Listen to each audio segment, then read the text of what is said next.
Hi folks, so poorly educated voters fall for Biden-Harris's lies. What can we do to change this?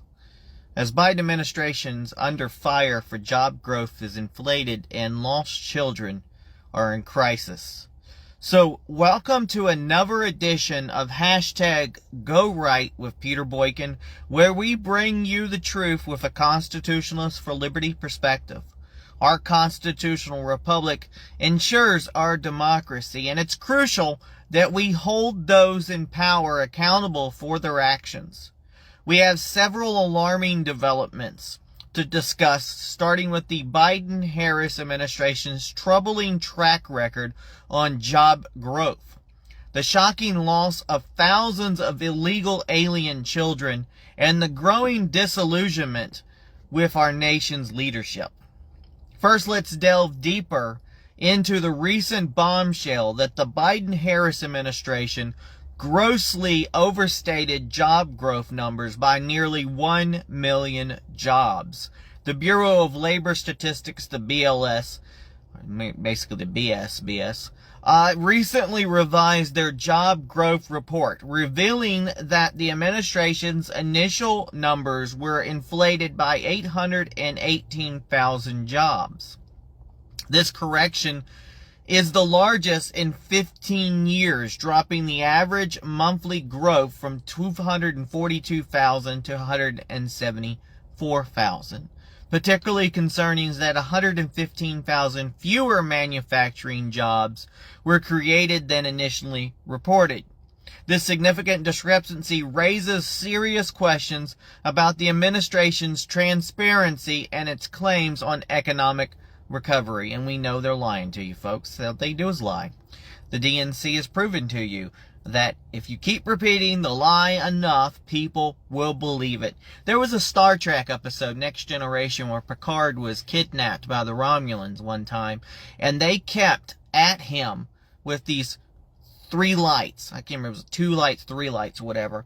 And they kept telling him there was more lights than there were. And they kept beating him until they were trying to get him to lie about the lights or believe what they said.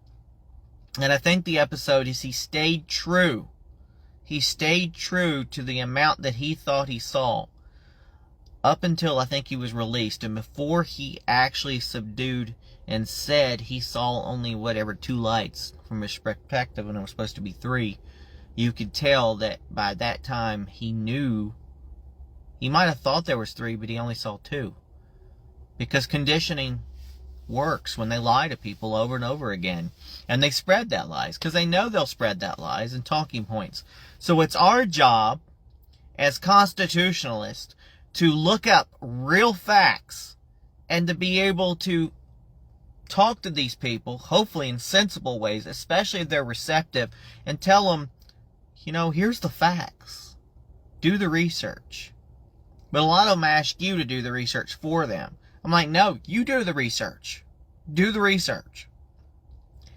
Meanwhile, the implications of this correction are far-reaching. Manufacturing, often referred to as the backbone of American economy, is a crucial sector that supports millions of families across the country. This revelation that job growth in this sector was overstated by such a large margin undermines the credibility of the administration's economic policies and casts doubt on the real state of the U.S. economy. Bidenomics, it's working. Bidenomics, it's working. Kamala Harris admitted the other day that prices were cheaper under Donald Trump. But then went on and said Bidenomics. It makes no sense. These people are living in their lie. They have lied to themselves so much they probably pass a lie detector test, even though they blatantly are lying. Because they believe in it. The economic challenges extend beyond just the job numbers. The unemployment rate has now risen to 4.3%, the highest level since 2021, signaling a sluggish recovery. Meanwhile, credit card delinquency rates have reached a 12-year high, reflecting the financial strain on American households. Credit card debt has surged to record levels as more Americans rely on borrowing to make ends meet. Adding in this concerns the U.S. national debt has ballooned past $35 trillion. And if you don't believe me, you can go to the U.S. Debt clock. And there's a link to that on this article on GoRightNews.com. It's raising alarms about the long-term physical health of our nation. Now, before we talk about anything else, I do want to let you know that just like crime reports, job reports based on statistics of people reporting unemployment. But when you report unemployment, that's usually because you're drawing unemployment. And if you don't qualify for unemployment, you're not reporting you're unemployed. And if you run out of unemployment, you're no longer reporting you're unemployed. So these job growth, job reports, and unemployment reports are actually not the real numbers, because there's plenty of people who are not reporting that they don't know that are unemployed. So you've got to think that the unemployment numbers are way much higher. This kind of relates to the whole crime report. A crime report is based on the reports of reported crime. But it doesn't report unreported crime because there's no statistics to unreported crime. So when they say that there's a low crime report, that can mean two things. There could be higher crime, or it could be that the police aren't doing their job enough to record enough crime. So, again, statistics, things like polls, they're guides, but they're not ultimate guides to really tell you everything, the hidden facts. Now, former President Donald Trump, who is a staunch critic of the current administration, of course he is, reacted strongly to this news. In a post on Truth Social, he declared, "Massive scandal. The Harris-Biden administration has been caught fraudulently manipulating job statistics to hide the true extent of the economic ruin they have inflicted upon America. If Comrade Harris gets another 4 years, millions more jobs will vanish overnight and inflation will completely destroy our country. Your life savings will be wiped out. With a Trump victory, we will once again have the greatest economy in history." MAGA 2024. Now, while Trump's statement is clearly opinion-based, great opinion though, it resonates with a large segment of the population, the right, that feels that economic policies of the Biden-Harris administration are leading the country in the wrong direction. Duh! Next, we must address the humanitarian crisis that has emerged under the Biden-Harris administration's immigration policies. The disappearance of 291,000 illegal alien children. These children who entered the country illegally have effectively vanished within the system, raising serious concerns about the administration's ability to manage immigration responsible. The scale of the crisis is staggering. We are not just talking about numbers. These are real children who have been lost in a bureaucratic nightmare. This is why the right believes in saving children. We must save our children, not just American children, but all these children that they've brought over who are being trafficked. And it's just sad that this administration, the Biden-Harris administration, will let this tragedy happen. But then again, 27 babies have been aborted at the DNC so far. Do they really care about children? I don't think they do. This situation highlights the broader failures of the administration's immigration policies, which have led to unprecedented levels of illegal crossings and an overwhelmed system. The lack of transparency and accountability in handling these vulnerable children is appalling, and the American people deserve answers. Where are these children now? What steps is the administration taking to locate and protect them? The silence from the Biden-Harris administration, on this issue is both alarming and unacceptable. Believe me, this is coming from Kamala Harris, the border czar, but don't remember that she's the border czar, who hadn't gone to the border and said, well, I hadn't gone to Europe too? What's that mean? Yeah, if you were appointed the European ambassador, you would be going to Europe. You wouldn't be not going to Europe. So if you're appointed the czar of the border, the first place you should be going is the border. But it's called denied plausibility. Now, turning to the state of our nation's leadership, a recent poll reveals a growing distrust among Generation Z, with 53% expressing little trust in Congress and 51% having little trust in the presidency. This disillusionment along younger generation is clear indication with our constitutional republic is facing a crisis of confidence. The erosion of trust in our institutions is a serious concern that must be addressed. For our republic to thrive, it is essential that people have faith in their leaders and in the democratic or republic process that governs our nation. But they don't. In the financial sector, we've seen a notable shift that with BlackRock, one of the world's largest asset managers, significantly reducing its support for ESG, environmental, social, and governance proposals. In the past year, BlackRock supported just 4% of these initiatives, down from previous years. This reduction may reflect a growing recognition that many ESG proposals do not align with the best interest of investors of the broader economy.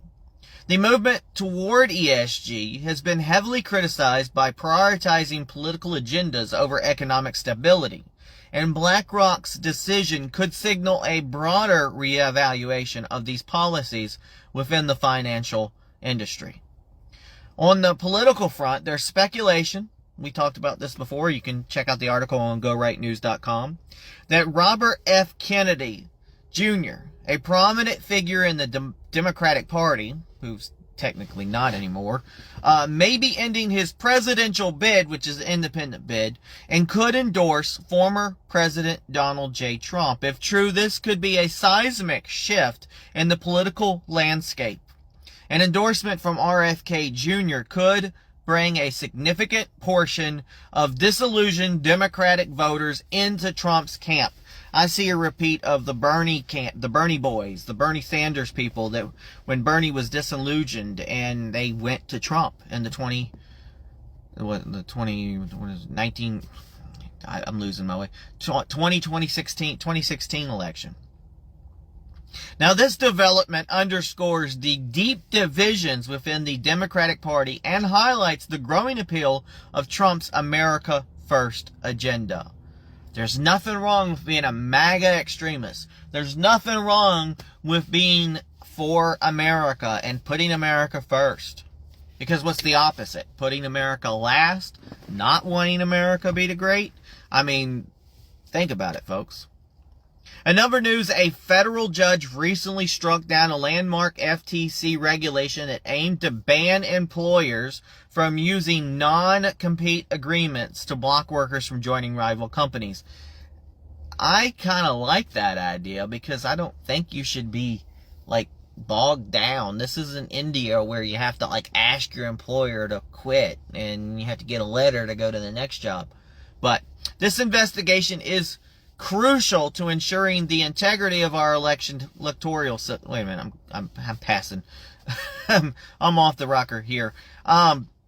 This decision is a victory for workers' rights, ensuring that employees have the freedom to seek better opportunities without being unfairly restricted by their former employers. Let me read this again. A federal judge recently struck down a landmark FTC regulation that aimed to ban employers from using non-compete agreements to block workers from joining rival companies. Okay, so I'm a little confused there. I'm trying to figure this one out. So if they decided that they can go to seek better opportunities or not.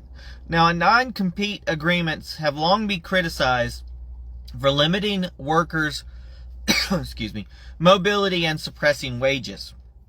The ruling represents a significant win for economic liberty and free market principles. So I'm assuming they're saying that the employers cannot use non-compete agreements to keep employers from finding other similar jobs. That's better for employees. Honestly, we're for the employer, right? The Democrats are always telling, we're for the people, we're for the people, we're for the people. Well, the Republicans need to be for the people as well. There's a balance between for the businesses and for the people. But remember, the people matter. Businesses can't exist without the people. Meanwhile, in Texas, Attorney General Ken Paxton has launched an investigation into reports that non-citizens are being illegally registered to vote. Well, wow, I'm so shocked. This investigation is crucial in ensuring the integrity of our electoral system. I think we've talked about this before. We need to go to the Virginia system where Glenn Youngkin is basically shutting everything down, making sure that the voter rolls are cleared every 24 hours, making sure that there's a clear path of where the documents are, that everything's paper ballot, that the integrity is there, so we have no doubt. We should have no doubt after an election. That we should not have a repeat of 2000. We should not have a repeat of 2020. We should know that when we vote and feel confident that our right to vote, that when we vote, it is integrity. That we know that nobody's going to manipulate our vote afterwards. Now, voting is a fundamental right reserved for U.S. citizens. And any attempt to undermine this process must be thoroughly investigated and prosecuted. Paxton's efforts are a reminder of the importance of maintaining the rule of law and protecting the sanctity of our elections. And if you're a constitutionalist for liberty, believe me, you work hard to preserve our rights. Now, lastly, we must acknowledge the bravery and resilience of former President Donald Trump, who continues to stand strong despite numerous challenges. During a recent rally in Asheboro, North Carolina, I wish I was able to go to, but I wasn't able to, Trump made a heart-filled promise to the U.S. service members who were fired for refusing the COVID-19 vaccine. He vowed to rehire every patriot who was unjustly removed from the military, with back pay and an apology from the government.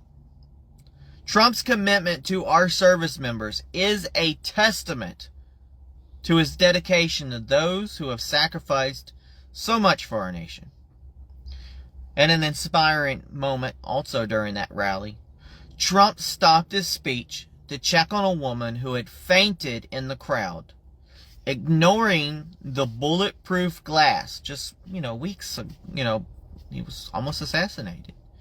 But he ignored that bulletproof glass that separated him from the audience. He went to her aid, showing once again his genuine concern for American people. And I think he gave her a kiss. So let's give you a #GoRight quick recap. We've kind of gone along with it. So the Harris administration is lying, as usual. They've lied to us for the last 3.5 years. They lied constantly. They stole the election. I don't give a damn what people think. They stole the election. I've lost accounts for it. I lost my original YouTube account, which I won't give back because I talked about election integrity while I was running for office. I mean, it was part of my platform. I know they reached out to me. They kept taking some of my videos down from my other YouTubes. And they reached out to me because I was running for office. And I was like, well, why can't I talk about election integrity? It's part of my platform. Y'all need to change your principles. But they did change their principles. But yet they still won't reinstall my original YouTube channel. I've lost so many videos and things I had in the past. Don't have backup because, you think you'd get banned from something, you'd still be able to access to your videos. No, they're still there behind some wall. They won't let me at them, but they're there. They're there. Meanwhile, the Biden administration is losing children, losing illegal children, putting children in danger.